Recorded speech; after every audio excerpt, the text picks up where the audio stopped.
जेवण करून घ्या. आम्हाला जेवायची इच्छा नाही. अन्नावर चिडू नये युवराज. आम्ही सगळ्यांवरच चिडलो, स्वतःवर सुद्धा. येसू आमच्या समोर समोर आबासाहेब दरवाजा बंद करून घेतात. आजवर असं कधीच घडलं नाही, पण आज घडलं. त्यांनी पाहिलं नसेल. त्यांनी पाहण्या न पाहण्याचा प्रश्नच येत नाही. येसू गडाखाली रायप्पा आम्हाला आडवा येतो, आम्हाला सांगतो घोडा माघारी फिरवा म्हणून. आम्ही गड चढून येतो, सगळे आमच्याकडे असं पाहतात जणू काही आम्ही अपरिचित आहोत. आम्ही महाराजांच्या महालाकडे जायला निघतो, निराजीपंत आम्हाला अडवतात. तरी आम्ही त्यांना सांगतो, विश्वास देतो की आमच्या आबासाहेबांच्या महालाचे दरवाजे आमच्यासाठी बंद असूच शकत नाही. चला स्वतःच्या डोळ्यांनी बघा. आणि आबासाहेब आमच्या तोंडावर दरवाजा लावून घेतात. याचा अर्थ काय होतो? याचा अर्थ असा होतो की आबासाहेब आमच्यावर नाराज आहे. येसू आमचा देवच आमच्यावर नाराज असेल तर जाईल आम्हाला अन्न, लागेल आम्हाला घासगोड. का वागले आबासाहेब असं? की आम्ही जंजिऱ्याला जाणारी छुपी मोगल रसद अंगावर घेतली म्हणून चिडले आमच्यावर? म्हणूनच चिडले असणार. पण त्यामुळे चिडले असते तर अबोला नसता धरला, उलट कौतुक केलं असतं आणि मागवून समज दिली असती. असा दरवाजा बंद करून घेतला नसता. युवराज, आपण आधी जेवण करून घ्या, मग बोला. येसू आबासाहेबांनी असा दरवाजा बंद करून घेणं म्हणजे आमचा कडेलोट करण्यासारखं आहे. का वागले असतील आबासाहेब असं? असं काय घडलं? खूप संतापले. कोणालाही सोडू नका असं पहारेकरांना सांगून ठेवलंय. अरे देवा, आता काय होईल हो? आता काय होईल याची पुसटशी कल्पना तुम्हाला देखील आहेच की. आम्हाला स्वराज्यात बदअंमल करणाऱ्यास, आयाबायांवर अन्याय अत्याचार बळजोरी करणाऱ्यास काय शिक्षा होते माहित नाही? पण हे तर केवळ आरोप आहेत. हे केवळ आरोप आहेत तर महाराजांना एवढा त्रास होतोय. हे जर सिद्ध झालं तर? थोरल्या बाईसाहेब, अहो काय बोलताय तुम्ही? गोदावरी महाली दिसली तेव्हाच आम्ही येसूबाईंना सावध केलं होतं. युवराजांनी असं काही केलं नसेल याचा आम्हाला विश्वासच नव्हे तर खात्री आहे. आम्हाला देखील खात्री आहे, पण महाराजांनीच अबोला धरला तर सांगायचं कोणाला? महाराजांनी युवराजांकडे पाठ का फिरवली हे आम्हाला माहित नाही, पण आपण आईच्या मायेने युवराजांना विश्वासात घेऊन त्यांच्याशी बोलायला पाहिजे. त्या नाजूक प्रसंगी त्यांच्या पाठीशी खंबीरपणे उभं राहायला पाहिजे. त्याचा काही उपयोग होईल असं वाटत नाही.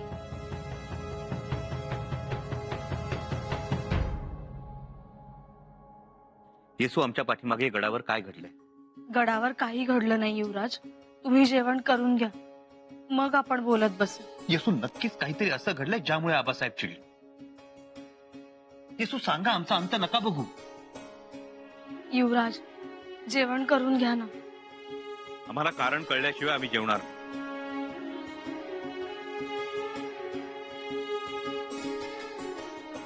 येसू तुम्ही काहीतरी लपवताय आमच्यापासून, खात्रीने.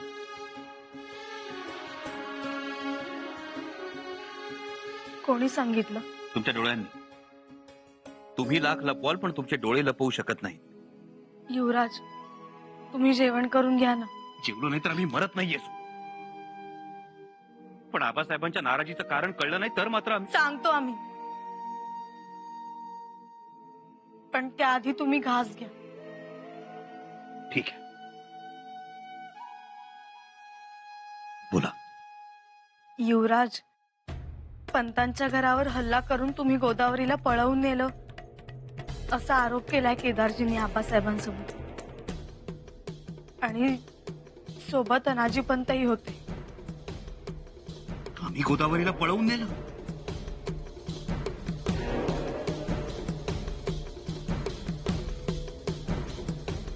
येसू, ज्या गोदावरीला आम्ही राणूबाईंच्या जागी मानतो तिला आम्ही पळवून नेऊ? आणि तक्रार झाली तेव्हा तेव्हा नेमके तुम्ही गडावर नव्हता. पण नाही, आबासाहेबांना हे खरं वाटणारच नाही. खरं वाटणार नाही, पण जे आरोप झालेत त्यामुळे वाईट वाटलं असणार. आता आमच्या लक्षात येत आहे. युवराज, पण हे आरोप आहेत. पण ते आरोप तरी का व्हावेत आमच्यावर? आम्ही कुणाच्या वाट्याला जातो, कुणाला त्रास देतो की युवराज म्हणून मनमानी करतो? येसू, नियती आमच्याच बाबतीत एवढी निष्ठुर का असावी?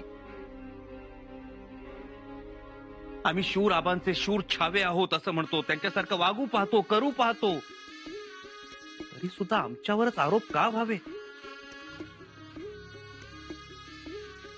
कलंक तरी आमच्याच बाबत एवढा सावध का असावा येसू? युवराज, कलंक वगैरे काही नाही. हे पहा, आरोप झालेत, पण ते अजून सिद्ध व्हायचे. पण येसू, तुम्हाला ठाऊक आहे ना, गोदावरी हा विषय आम्ही केव्हाच बंद केलाय. आबासाहेबांच्या नाराजीचं तेच कारण असेल तर आम्ही जरूर सफाई देऊ त्यांना. येसू, काही झालं तरी चालेल हो, पण आमचा देव आमच्यावर रुसून चालणार नाही, कदापि नाही. उपयोग होईल असं वाटत नाही म्हणजे?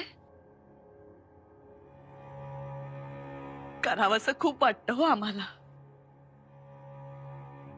पण आमचे हात बांधल्यासारखे होतात. कोणी बांधले तुमचे हात?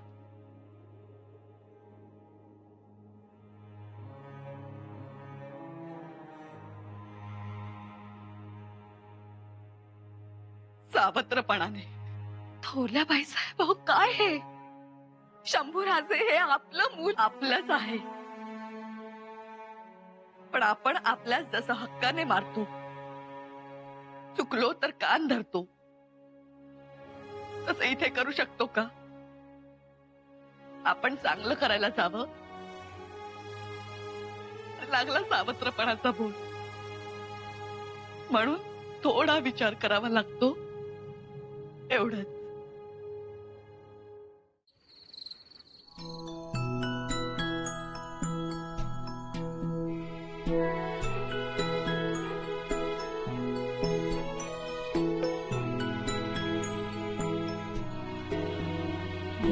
कमळ पाकळ्या मिटवून शंभू बाळा, राजस सुकुमार अरे लडीवाळा, तू निज निज रे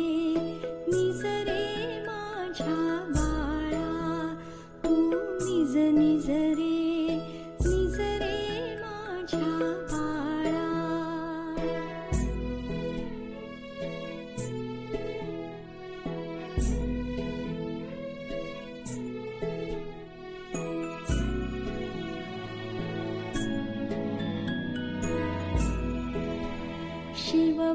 शिवमाथ्यावरची गंगा, कमळात झोपला भुंगा, थांबला शिवारी वारा, थांबला शिवारी वारा, आभाळी निजला तारा, बघ निजला रे चंद्र निळ्या भाळा, तू निज निज रे माझ्या बाळा.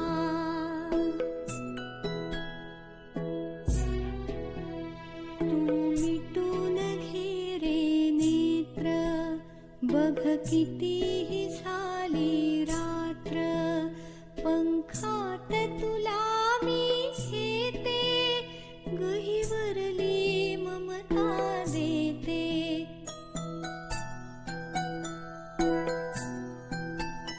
तू अत्तर भिजला भाया, तुझवरी जगाची माया, लाभू दे तुला रे कीर्ती, तेजाने न्हाऊ दे धरती, उजळू दे आभाळी तव तेजाच्या ज्वाळा.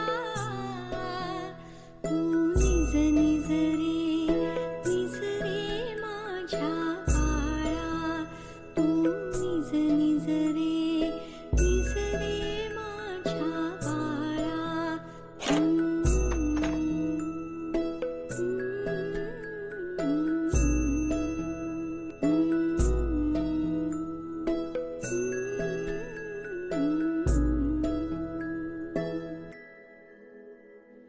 बघू बाळा.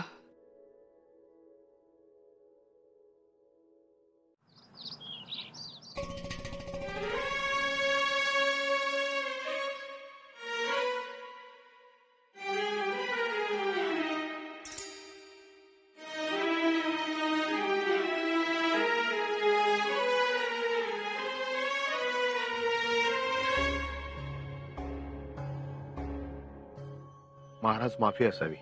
ही कशासाठी? आज सदरेवरचं कामकाज स्थगित केलं आहे. त्याचं कारण? काल ज्या गोष्टी घडल्या अचानक आपल्या समोर. त्यासाठी स्वराज्याचं कामकाज थांबवण्याचं काहीच कारण नाही. पण महाराज आज सदरेवर तसे कामकाज फारसे नाही आणि जे आहे ते आम्ही पाहून घेऊ. आपण आराम करावा. आज सगळ्या मंत्र्यांनी आम्हाला सदरेवरून महाली पाठवण्याचा चंगच बांधलाय. आम्ही आलोच आहोत तर थोडे थांबतो. काही कागदपत्रेही पाहतो. खरी त्यांना उत्तर द्यायची असेल तीही देऊन टाकू. महाराज, एकूण खटला आणि 4 खलिते आले आहेत. त्यांना उत्तर द्यायचे. खटला आधी आटपून घेऊ, मग शांतपणे खाली त्यांना उत्तर देऊ. आरोपीस तातडीने हजर करा.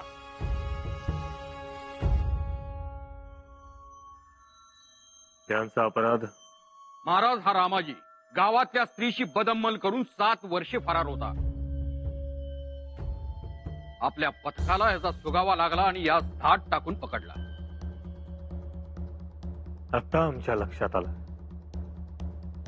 आपण सदरेवरचं कामकाज स्थगित का केलं ते. माफी असावी महाराज. दुर्दैवानं खटलाही असा समोर आला आहे की न्याय करणे त्रासाचे होते. त्रास कसला? गुन्हा जसा तसाच न्यायही जरुरीचाच आहे. त्यांचा अपराध सिद्ध झालाय. जी महाराज, आणि त्यास गुन्हा कबूलही आहे. महाराज महाराज महाराज माझ्या हाताने पाप घडले. महाराज मला माफ करा. महाराज महाराज मला माफ. खामोश. शरम वाटत नाही माफी मागताना? स्वराज्यात बदअम्मल करणाऱ्यास कोणती शिक्षा होते हे ठाऊक नाही?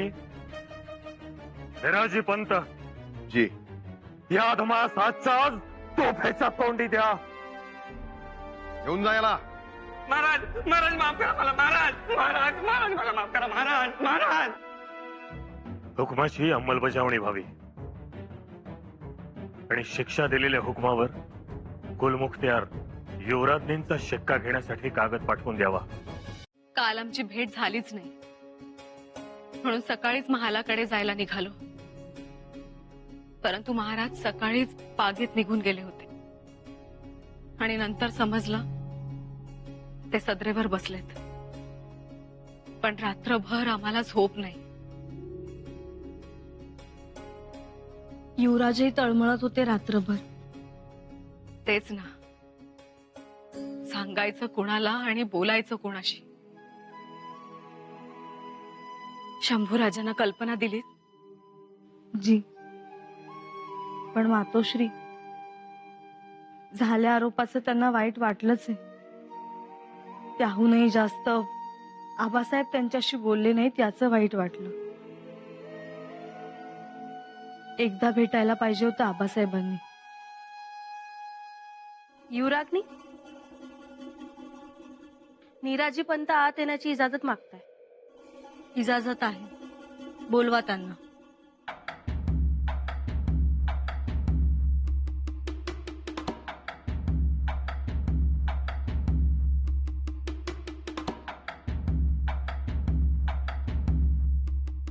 निवाड्याचा कागद दिसतोय.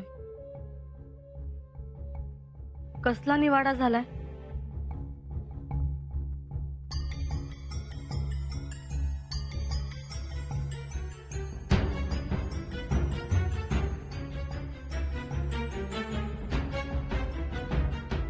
एका स्त्रीशी बदअम्मल केल्याबद्दल रामाजी बिन काशीबाबा यास तोफेच्या तोंडी देण्याची शिक्षा महाराजांनी फरमावली आहे.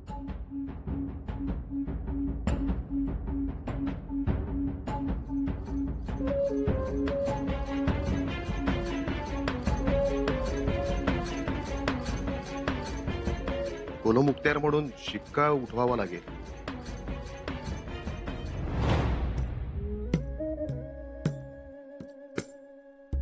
सगळं ठीक आहे ना?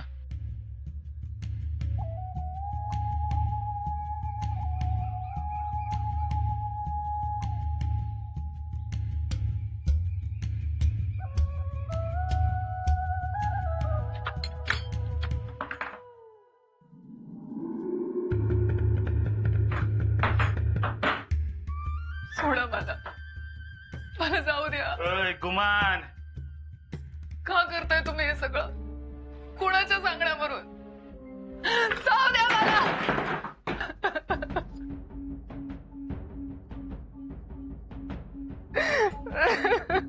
युवराजासनी माहित पडलं तर लय चिडतील ते.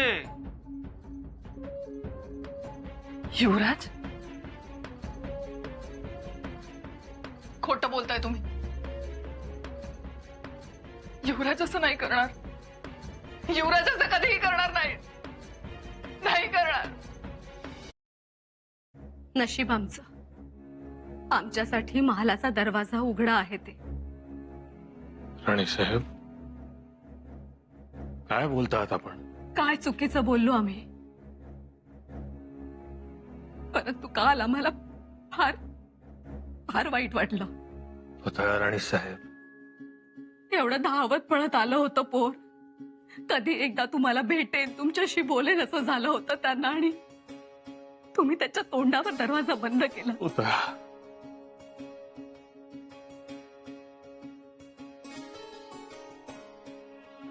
झालं तुमचं समाधान? त्या लेकराच्या पाठीमागे ना जन्मदातीची माया, ना आऊसाहेबांचं पाठबळ. बाप म्हणून तुम्ही होता, पण अशा वेळी बाप तर आता छत्रपती होतो. काय झालं असतं त्यांना प्रेमाने जवळ घेतलं असतं तर? काय झालं असतं त्यांची मायेने विचारपूस केली असती तर? तुम्हाला ठावे आहे ना, तुमच्या शब्दासाठी ते स्वतःच्या जीवाची, सुखाचीही कधी पर्वा करत नाहीत. शूर आबांचे शूर बच्चे, या एवढ्या एका शब्दावर त्यांनी त्यांचं अख्खं बालपण गुजारलं, आणि आता कळते वेळी मायेचा पाना तोडता तुम्ही. आम्हाला अजिबात पटलं नाहीये. पुतळा राणी साहेब, अहो, उभ्या आयुष्यात आम्ही तुमच्या पायाची नजर लावून होतो. कधी कोणती गोष्ट मागितली नाही, काही मागावंसं वाटलंही नाही. आजपर्यंत तुम्हाला कोणत्याही गोष्टीचा जाब विचारला नाही, पण आज राहवलं नाही. माफी असा. एक आई म्हणून तुमचं काही दुखतंय हे समजतोय आम्ही, पण या घडीला आम्ही न्यायाला बांधलोय. आणि नात्यालाही बांधलोय, पण ते फक्त आपल्या उंबरठ्याच्या आत. पुतळा राणी साहेब, आम्ही बाहेर जरी छत्रपती असलो तरी सर्वप्रथम आम्ही स्वराज्याचे चाकर आहोत. आम्हालाही मर्यादा आहेत. पुरे आपण शंभूराजांची रदबदली करायला आला आहात हे जाणून आहोत आम्ही.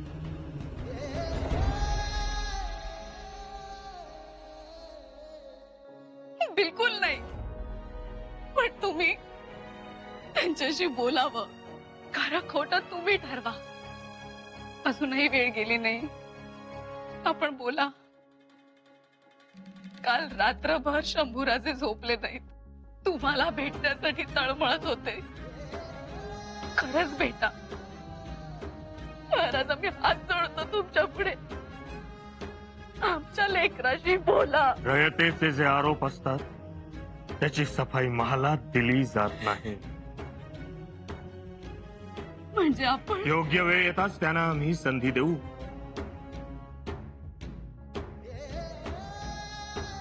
तुर्तास त्यांनी आम्हाला भेटण्याची जल्दबाजी करू नये.